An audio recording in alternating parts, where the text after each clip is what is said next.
નમસ્કાર, આપ જોઈ રહ્યા છો નેશન પ્લસ ન્યૂઝ. હું છું આપની સાથે હેતલ ભગત.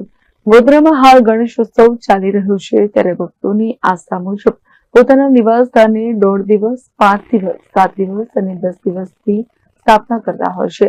ત્યારે આજ રોજ વડોદરાના નવલખી કૃત્રિમ તળાવ ખાતે વડોદરામાં 1.5 દિવસના આતિથ્ય માણ્યા બાદ શ્રીજીનું વિસર્જન કરવામાં આવી રહ્યું છે.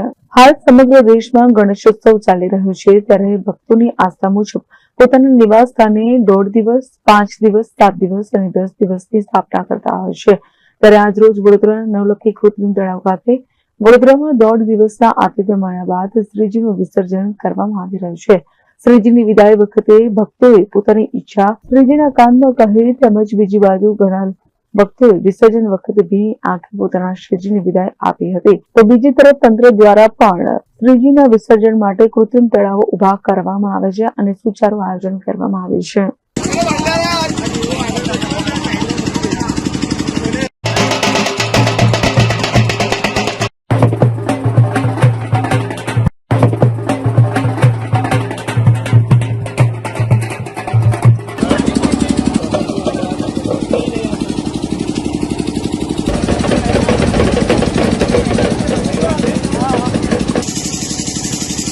गणपति बाप्पा मंगलमूर्ति, गणपति बाप्पा मंगलमूर्ति।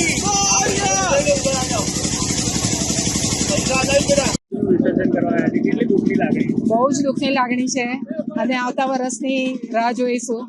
અમે 5 વર્ષ બેસાડીએ છીએ, આ 5મું વર્ષ છે. ગણપતિ બાપાને પ્રાર્થના કે અમારા સર્વે વિઘ્ન દૂર કરે અને સુખ શાંતિ સમૃદ્ધિ સારું સ્વાસ્થ્ય આપે. અમે લોકો વિસર્જન કરવા આવ્યા છે ગણપતિ બાપા મોર્યા.